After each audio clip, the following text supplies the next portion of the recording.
लीजिए सुनिए मुंशी प्रेमचंद के लिखे उपन्यास प्रेमा के 13वें भाग को मेरी यानी समीर गोस्वामी की आवाज में। इस भाग का शीर्षक है शोकदायक घटना। पूर्णा, रामकली और लक्ष्मी तीनों बड़े आनंद से हिलमिल कर रहने लगीं। उनका समय अब बातचीत और हंसी दिल लगी में कट जाता। चिंता की परछाई भी न दिखाई देती। पूर्णा 2-3 महीने में निखर कर ऐसी कोमलांगी हो गई थी कि पहचानी न जाती थी। रामकली भी खूब रंग रूप निकाले थी। उसका निखार और यौवन पूर्णा को भी मात करता था। उसकी आंखों में अब चंचलता और मुख पर वो चपलता न थी जो पहले दिखाई देती थी, बल्कि अब वो अति सुकुमार कामनी हो गई थी। अच्छे संग में बैठते बैठते उसकी चाल ढाल में गंभीरता और धैर्य आ गया था। अब वो गंगा स्नान और मंदिर का नाम भी न लेती। अगर कभी कभी पूर्णा उसको छेड़ने के लिए पिछली बातें याद दिलाती तो वो नाक भौं चढ़ा लेती, रूठ जाती। मगर उन तीनों में लक्ष्मी का रूप निराला था। वो बड़े घर में पैदा हुई थी। उसके माँ बाप ने उसे बड़े लाड़ प्यार से पाला था और उसकी बड़ी उत्तम रीति पर शिक्षा दी थी। उसका कोमल गात, उसकी मनोहर वाणी उसे अपनी सखियों में रानी की पदवी देती थी। वो गाने बजाने में निपुण थी और अपनी सखियों को ये गुण सिखाया करती थी। इसी तरह पूर्णा को अनेक प्रकार के व्यंजन बनाने का व्यसन था। बेचारी रामकली के हाथों में ये सब गुण न थे। हाँ, वो हंसौड़ी थी और अपनी रसीली बातों से सखियों को हंसाया करती थी। एक दिन शाम को तीनों सखियां बैठी बातचीत कर रही थीं कि पूर्णा ने मुस्कुराकर रामकली से पूछा, क्यों रमन, आजकल मंदिर पूजा करने नहीं जाती हो? रामकली ने झेप कर जवाब दिया, अब वहां जाने को जी नहीं चाहता। लक्ष्मी रामकली का सब वृत्तांत सुन चुकी थी। वो बोली, हाँ बुआ, मंदिर काहे को जाओगी? अब तो हंसने बोलने का सामान घर ही पर मौजूद है। रामकली तिनक कर, तुमसे कौन बोलता है जो लगी जहर उगल ले? बहन, इनको मना कर दो, ये हमारी बातों में न बोला करें, नहीं तो अभी कुछ कह बैठूंगी तो फिर रोती फिरेंगी। पूर्णा, लक्ष्मी, सखी को मत छेड़ो। लक्ष्मी मुस्कराकर, मैंने कुछ झूठ थोड़ी ही कहा था जो इनको ऐसा कड़ुआ मालूम हुआ। रामकली, जैसी आप हैं वैसी सबको समझती हैं। पूर्णा, लक्ष्मी, तुम हमारी सखी को बहुत दिक किया करती हो। तुम्हारी बला से वो मंदिर में जाती थी। लक्ष्मी, जब मैं कहती हूं तो रोती काहे को है?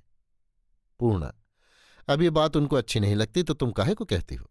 खबरदार, आप फिर मंदिर का नाम मत लेना। लक्ष्मी, अच्छा रमन, हमें एक बात बता दो तो हम फिर तुम्हें कभी न छेड़े। महंत जी ने मंत्र देते समय तुम्हारे कान में क्या कहा था? हमारा माथा छुए जो झूठ बोले। रामकली चिटक कर, सुन लक्ष्मी, हमसे शरारत करोगी तो ठीक न होगा। मैं जितना ही तरह देती हूं तुम उतनी ही सिर चढ़ी जाती हो। पूर्णा, है तो बतला क्यों नहीं देती? इसमें क्या हर्ज है? रामकली, कुछ कहा होगा, तुम कौन होती हो पूछने वाली? पड़ी आई वहां से सीता बन के। पूर्णा, अच्छा भाई मत बताओ, बिगड़ती काहे को हो? लक्ष्मी, बताने की बात ही नहीं, बतला कैसे दें? रामकली, कोई बात भी हो कि यूं ही बतला दूं?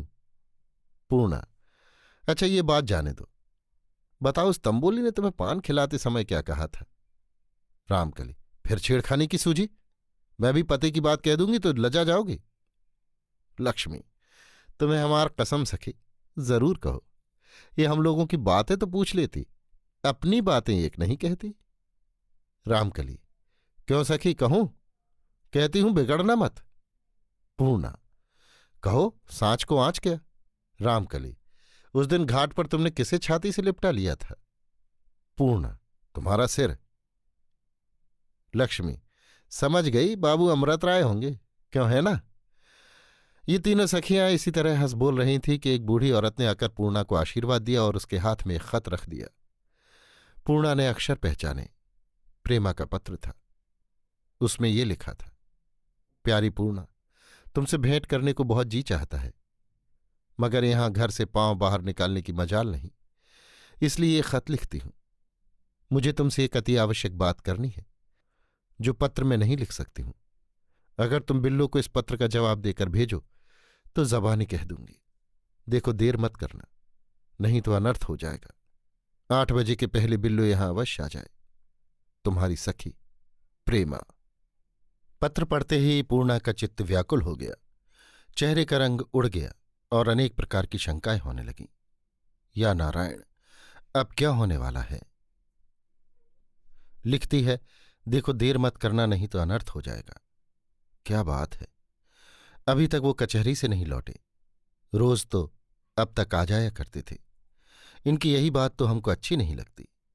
लक्ष्मी और रामकली ने जब उसको ऐसा व्याकुल देखा तो घबरा कर बोली, क्या बहन कुशल तो है? इस पत्र में क्या लिखा है? पूर्णा, क्या बताऊं क्या लिखा है। रामकली, तुम जरा कमरे में जाके झांको तो, आए या नहीं अभी। रामकली ने आकर कहा, अभी नहीं आए। लक्ष्मी, अभी कैसे आएंगे? आज तो तीनों आदमी व्याख्यान देने गए हैं। इसी घबराहट में 8 बजा। पूर्णा ने प्रेमा के पत्र का जवाब लिखा और बिल्लो को देकर प्रेमा के घर भेज दिया। आधा घंटा भी न बीता था कि बिल्लो लौट आई। रंग उड़ा हुआ था, बदहवास और घबराई हुई। पूर्णा ने उसे देखते ही घबरा कर पूछा, कहो बिल्लो, कुशल कहो। बिल्लो माथा ठोंक कर, क्या कहूं, बहू कहते नहीं बनता, ना जाने अभी क्या होने वाला है। पूर्णा, क्या कहा? कुछ चिट्ठी पत्री तो नहीं दी? बिल्लो, चिट्ठी कहाँ से देती, हमको अंदर बुलाती डरती थी। देखते ही रोने लगी और कहा, बिल्लो मैं क्या करूं, मेरा जी यहां बिल्कुल नहीं लगता। मैं पिछली बातें याद करके रोया करती हूं। वो यानी दाननाथ कभी जब मुझे रोते देख लेते हैं तो बहुत झल्लाते हैं। एक दिन मुझे बहुत जली कटी सुनाई और चलते समय धमकाकर कहा, एक औरत के 2 चाहने वाले कदापि जीते नहीं रह सकते। ये कहकर बिल्लो चुप हो गई। पूर्णा की समझ में पूरी बात न आई। उसने कहा, चुप क्यों हो गई, जल्दी कहो, मेरा दम रुका हुआ है। बिल्लो इतना कहकर फिर रोने लगी। फिर मुझको नजदीक बुला के कान में कहा, बिल्लो उसी दिन से मैं उनके तेवर बदले हुए दिखती हूं। वो 3 आदमियों को लेकर रोज शाम को न जाने कहाँ जाते हैं। आज मैंने छिपकर उनकी बातचीत सुन ली। 12 बजे रात को अमृत राय पर चोट करने की सलाह हुई। जब से मैंने ये सुना, हाथों के तोते उड़े हुए हैं। मुझे भागिन के कारण न जाने कौन कौन दुख उठाएगा। बिल्लो की ये जबानी बातें सुनकर पूर्णा के पैर तले से मिट्टी निकल गई। दाननाथ की तस्वीर भयानक रूप धारण किए उसकी आंखों के सामने आकर खड़ी हो गई। वो उसी दम दौड़ती हुई बैठक में पहुंची। बाबू अमृत राय का वहां पता न था। उसने अपना माथा ठोक बिल्लो से कहा, तुम जाकर आदमियों से कह दो फाटक पर खड़े हो जाएं। और खुद उसी जगह एक कुर्सी पर बैठकर गुनने लगी कि अब उनको कैसे खबर करूं कि इतने में गाड़ी की खड़खड़ाहट सुनाई दी। पूर्णा का दिल बड़े जोर से धड़धड़ करने लगा। वो लपक कर दरवाजे पर आई और कांपती हुई आवाज से बोली, इतनी देर कहाँ लगाई, जल्दी आते क्यों नहीं? अमृत राय जल्दी उतरे और कमरे के अंदर कदम रखते ही पूर्णा ऐसे लिपट गई मानो उन्हें किसी के वार से बचा रही है और बोली, इतनी जल्दी क्यों आए, अभी तो बहुत सवेरा है। अमृत राय, प्यारी क्षमा करो, आज जरा देर हो गई। पूर्णा, चलिए रहने दीजिए, आप तो जाकर सैर सपाटे करते हैं, यहां दूसरों की जान हलकान होती है। अमृत राय, क्या बताएं, आज बात ऐसी आ पड़ी कि रुकना पड़ा। आज माफ करो, फिर ऐसी देर न होगी। ये कहकर वो कपड़े उतारने लगे, मगर पूर्णा वहीं खड़ी रही जैसे कोई चौंकी हुई हिरणी। उसकी आंखें दरवाजे की तरफ लगी थी। अचानक उसको किसी मनुष्य की परछाई दरवाजे के सामने दिखाई पड़ी और वो बिजली की तरह चमककर दरवाजा रोककर खड़ी हो गई। देखा तो कहार था, जूता खोलने आ रहा था। बाबू साहब ने ध्यान से देखा तो पूर्णा कुछ घबराई हुई दिखाई दी। बोले, प्यारी आज तुम कुछ घबराई हुई हो। पूर्णा, सामने वाला दरवाजा बंद कर दो। अमृत राय, गर्मी हो रही है, हवा रुक जाएगी। पूर्णा, यहां ना बैठने दूंगी, ऊपर चलो।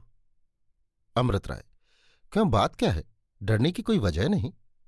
पूर्णा, मेरा जी यहां नहीं लगता, ऊपर चलो, वहां चांदनी में खूब ठंडी हवा आ रही होगी। अमृत राय मन में बहुत सी बातें सोचते सोचते पूर्णा के साथ कोठे पर गए। खुली हुई छत थी, कुर्सियां धरी हुई थीं। 9 बजे रात का समय, चैत्र के दिन, चांदनी खूब छिटकी हुई, मंद मंद शीतल वायु चल रही थी। बगीचे के हरे भरे वृक्ष धीरे धीरे झूम झूम कर अति शोभायमान हो रहे थे। जान पड़ता था कि आकाश ने ओस की पतली हल्की चादर सब चीजों पर डाल दी है। दूर दूर के धुंधले धुंधले पेड़ ऐसे मनोहर मालूम होते हैं मानो वो देवताओं के रमण करने के स्थान हैं, या वे उस तपोवन के वृक्ष हैं जिनकी छाया में शकुंतला और उसकी सखियां भ्रमण किया करती थीं, और जहां उस सुंदरी ने अपनी जान के आधार राजा दुष्यंत को कमल के पत्ते पर प्रेम पाती लिखी थी। पूर्णा और अमृत राय कुर्सियों पर बैठ गए। ऐसे सुखदायी एकांत में चंद्रमा की किरणों ने उनके दिलों पर आक्रमण करना शुरू किया। अमृत राय ने पूर्णा के रसीले अधर चूम कर कहा, आज कैसी सुहावनी चांदनी है। पूर्णा, मेरा जी इस घड़ी चाहता है कि मैं चिड़िया होती। अमृत राय, तो क्या करती? पूर्णा, तोड़कर दूर वाले पेड़ों पर जा बैठती। अमृत राय, आहा, देखा लक्ष्मी कैसा आलाप रही है।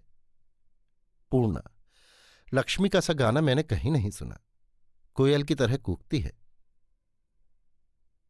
सुनो, कौन गीत है, सुना? मोरी सुध जन बिसरे हो महाराज। अमृत राय, जी चाहता है उसे यहीं बुला लूं। पूर्णा, नहीं, यहां गाते लजाएगी। सुनो, इतनी विनय में तुमसे करत हां, दिन दिन स्नेह बढ़इयो महाराज। अमृत राय, हाय, जी बेचैन हुआ जाता है। पूर्णा, जैसे कोई कलेजे में बैठा चुटकियां ले रहा हो।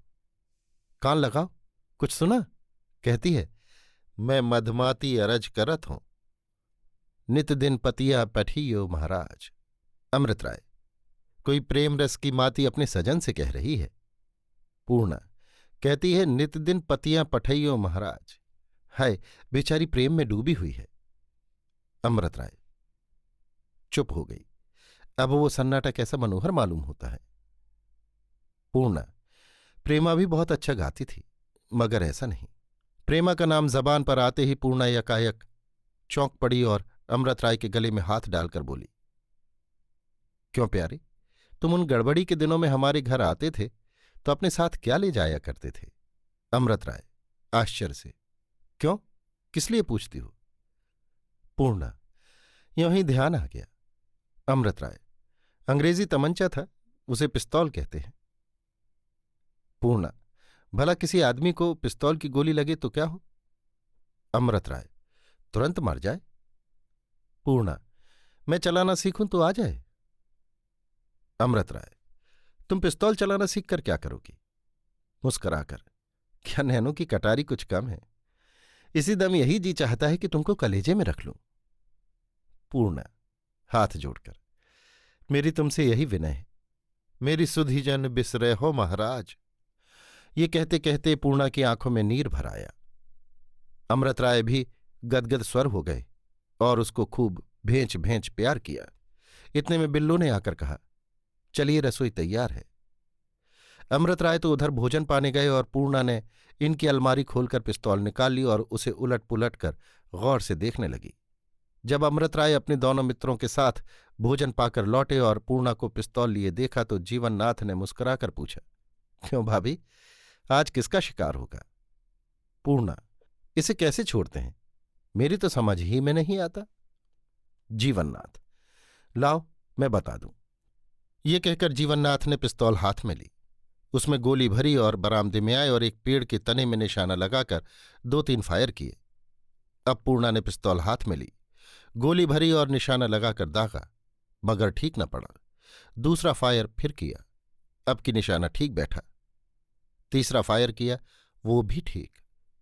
पिस्तौल रख दी और मुस्कुराते हुए अंदर चली गई। अमृत राय ने पिस्तौल उठा ली और जीवननाथ से बोले, कुछ समझ में नहीं आता कि आज इनको पिस्तौल की धुन क्यों सवार है। जीवननाथ, पिस्तौल रखी देख के छोड़ने को जी चाहा होगा। अमृत राय, नहीं, आज जब से मैं आया हूं कुछ घबराया हुआ देख रहा हूं। जीवननाथ, आपने कुछ पूछा नहीं? अमृत राय, पूछा तो बहुत, मगर जब कुछ बतलाएं तो हूं करके टाल गई। जीवननाथ, किसी किताब में पिस्तौल की लड़ाई पढ़ी होगी और क्या। प्राणनाथ, यही मैं भी समझता हूं। जीवननाथ, इसके सिवाय और हो ही क्या सकता है। कुछ देर तक तीनों आदमी बैठे गपशप करते रहे। जब 10 बजने को आए तो लोग अपने अपने कमरों में विश्राम करने चले गए। बाबू साहब भी लेटे, दिन भर के थके थे, अखबार पढ़ते पढ़ते सो गए। मगर बेचारी पूर्णा की आंखों में नींद कहाँ। वो 12 बजे तक एक कहानी पढ़ती रही। जब तमाम सूता पड़ गया और चारों तरफ सन्नाटा छा गया तो उसे अकेले डर मालूम होने लगा। डरते ही डरते उठी और चारों तरफ के दरवाजे बंद कर लिए।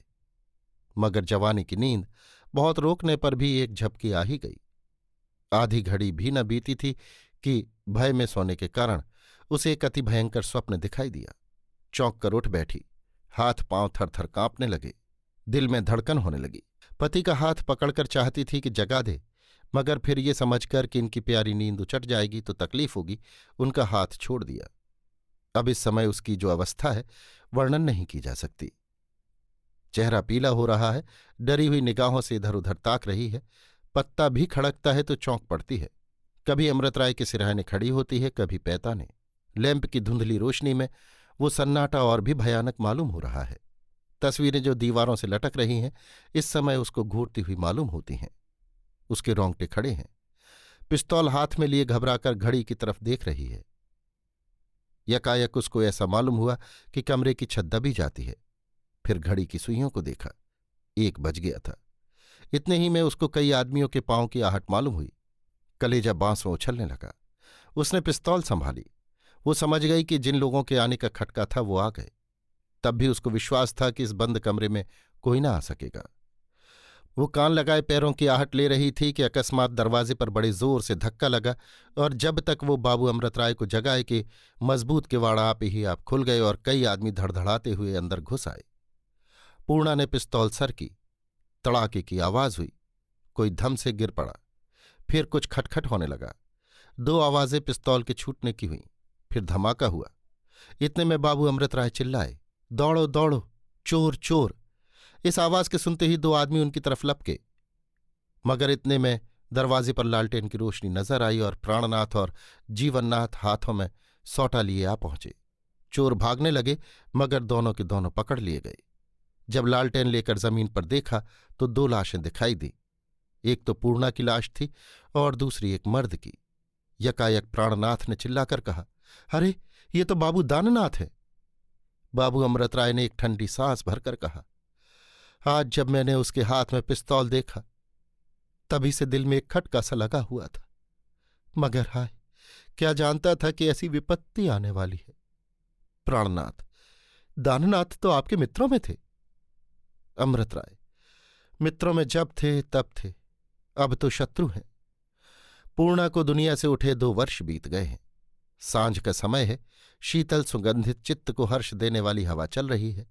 सूर्य की विदा होने वाली किरणें खिड़की से बाबू अमृत राय के सजे हुए कमरे में जाती हैं और पूर्णा के पूरे कद की तस्वीर के पैरों को चूम चूम कर चली जाती हैं। उनकी लाली से सारा कमरा सुनहरा हो रहा है। रामकली और लक्ष्मी के मुखड़े इस समय मारे आनंद के गुलाब की तरह खिले हुए हैं। दोनों गहने पाते से लैस हैं और जब वो खिड़की से सिर निकालती हैं और सुनहरी किरणें उनके गुलाब से मुखड़ों पर पड़ती हैं तो जान पड़ता है कि सूर्य आप बलैयां ले रहा है। वो रह रहकर ऐसी चितवनों से ताकती हैं जैसे किसी की राह देख रही हैं। यकायक रामकली ने खुश होकर कहा, सखी वो देखो आ गए। उनके कपड़े कैसे सुंदर मालूम होते हैं। एक अति सुंदर फिटन चमचम करती हुई फाटक के अंदर दाखिल होती है और बंगले के बरामदे में आकर रुकती है। बाबू अमृत राय उसमें से उतरते हैं, मगर अकेले नहीं। उनका एक हाथ प्रेमा के हाथ में है। यद्यपि बाबू साहब का सुंदर चेहरा कुछ पीला हो रहा है, मगर होठों पर हल्की सी मुस्कुराहट झलक रही है और माथे पर केसर का टीका और गले में खूबसूरत हार और भी शोभा बढ़ा रहे हैं। प्रेमा सुंदरता की मूरत और जवानी की तस्वीर हो रही है। जब हमने उसको पिछली बार देखा था तो चिंता और दुर्बलता के चिन्ह मुखड़े से पाए जाते थे, मगर अब कुछ और ही यौवन है। मुखड़ा कुंदन के समान दमक रहा है। बदन गदराया हुआ है। बोटी बोटी नाच रही है। उसकी चंचलता देखकर आश्चर्य होता है कि क्या वही पीले मुंह और उलझे बाल वाली रोगिन है। उसकी आंखों में इस समय एक घड़े का नशा समाया हुआ है। गुलाबी जमीन की हरे किनारे वाली साड़ी और ऊदे रंग की कलाइयों पर चुनी हुई जैकेट उस पर खिल रही है। उस पर गोरी गोरी कलाइयों में जड़ाऊ कड़े, बालों में गुथे हुए गुलाब के फूल, माथे पर लाल रोरी की गोल बिंदी और पांव में जरदोजी के काम के सुंदर जूते और भी सुंदरता में सुहागा हो रहे हैं। इस ढंग के सिंगार से बाबू साहब को विशेष करके लगाव है, क्योंकि पूर्णा देवी की तस्वीर भी ऐसी ही कपड़े पहने दिखाई देती है, और उसे देखकर कोई मुश्किल से कह सकता है कि प्रेमा ही की सूरत आईने में उतरकर ऐसा यौवन नहीं दिखा रही है। अमृत राय ने प्रेमा को एक मखमली कुर्सी पर बिठा दिया और मुस्कुराकर बोले, प्यारी प्रेमा, आज मेरी जिंदगी का सबसे मुबारक दिन है। प्रेमा ने पूर्णा की तस्वीर की तरफ मलिन चितवनों से देखकर कहा, हमारी जिंदगी का क्यों नहीं कहते? प्रेमा ने यह कहा था कि उसकी नजर एक लाल चीज पर जा पड़ी, जो पूर्णा की तस्वीर के नीचे एक खूबसूरत दीवारगीर पर धरी हुई थी। उसने लपक कर उसे उठा लिया और ऊपर का रेशमी गिलाफ हटाकर देखा तो पिस्तौल थी। बाबू अमृत राय ने गिरी हुई आवाज में कहा, ये प्यारी पूर्णा की निशानी है, इसी से उसने मेरी जान बचाई थी। ये कहते कहते उनकी आवाज कांपने लगी। प्रेमा ने यह सुनकर उस पिस्तौल को चूम लिया और फिर बड़ी लिहाज के साथ उसी जगह पर रख दिया। इतने में दूसरी फिटन दाखिल होती है और उसमें से 3 युवक हंसते हुए उतरते हैं। तीनों को हम पहचानते हैं। एक तो बाबू जीवननाथ है, और दूसरे बाबू प्राणनाथ, और तीसरे प्रेमा के भाई कमला प्रसाद हैं।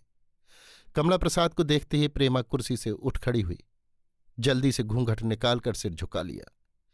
कमला प्रसाद ने बहन को मुस्कुराकर छाती से लगा लिया और बोले, मैं तुमको सच्चे दिल से मुबारकबाद देता हूं। दोनों युवकों ने गुल मचाकर कहा, जलसा कराइए जलसा, यूं पीछा न छूटेगा।